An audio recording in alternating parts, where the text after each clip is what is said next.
I really enjoy your content. The one herb at a time mantra sounds amazing. My question is how to best incorporate all the herbs we want to take daily if we wish to address multiple concerns. For example, speaking for myself, I have a long history of heart issues in my family, so heart strengthening herbs are one concern. I also have a lot of stress in my life due to being sued and the unrelenting bills that have so far forced me to take money out of my retirement. Also, I wish to be as cognitively sharp as I can, and I was dealing with a lot of brain fog, which seems to have lifted some with tinctures that are blends. I welcome any suggestions. Thank you. Hope the holidays are peaceful for you and the folks in your life. Thank you. 12 pretty things. I did have a good holiday season, and so you can definitely work with multiple herbs in a day, no problem. But I find that if we work with them as simples, each herb in its own preparation, then from day to day we can alter our course. We can say, wow, I really feel like today I would like to focus more on my brain fog herb than on my part herb. Maybe I'll take two dropperfuls of ginkgo or rosemary or whatever it is that I'm working with for brain fog relief. Then, I'm feeling loved and my heart feels good. I haven't had any palpitations in a while. Maybe I only need one dropperful of hawthorn berry tincture. Where if you are doing them in formulas, you really don't have that type of control or sensitivity. If you say, wow, I have a heart issue and a brain issue and a stress issue, I'm going to take one of each of those herbs, put them in a formula, and then all I have to do is take one preparation all day. That is easy. But in that one dose of that preparation, are you really getting enough of each one of those herbs is one thought and concern. Also, one herb could have enough complexity to help you deal with all three of those things, potentially. Or a rotation of the Nourishing Herbal Infusions could definitely help with all three of those concerns. Maybe even just stinging nettle alone could help with all three of those concerns over a long period of time. So I still stand by the simpling, but definitely working with multiple herbs within a day or even in any moment, but just having the freedom to pick and choose. And we are such varied people. In one day, we go through so many changes. And so, it would be nice that if our remedies could also be flexible as we are. And again, that takes this paradigm shift away from I take drugs as medicine, they're standardized, it's the same amount of drug every day, morning and night, down to the micro whatever portion, micro digit.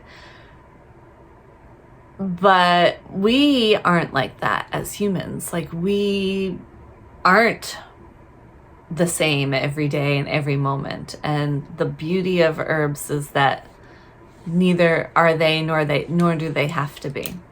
And that tends to work for us if we can trust in it. So that was one thought I had on that. What other thoughts there were some multiple things that came up for me with this question. Oh yeah. So herbs that I would think of. Oh, one thing again is working with formulas. And then I'll just maybe say my top herb suggestions for those three things that you're dealing with. But I would say, you have this brain fog formula. Do you know it's a formula? Do you know what herbs are in it? How many herbs are in it? What would happen if it's really working for you, you don't have brain fog? Is this long-term you don't have brain fog, or do you have to take the formula every time to seek to find clarity? And if that's the case, what happens if the person who makes the formula stops making it, or for whatever reason they're out of it or you can't purchase it? Then then what happens? You have to start over. You have to figure out how to make your own formula. Is this a formula that you make? I don't know.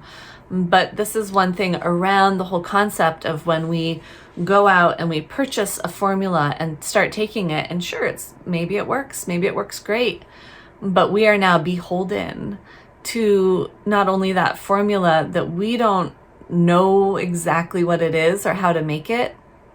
We might know what herbs are in it, but do we know the exact amounts of each herb and how they're processed? And it is really taking the medicine out of our hands, which for me, herbal medicine is putting the medicine back into our hands, putting the power, the empowerment of healing back into our own hands.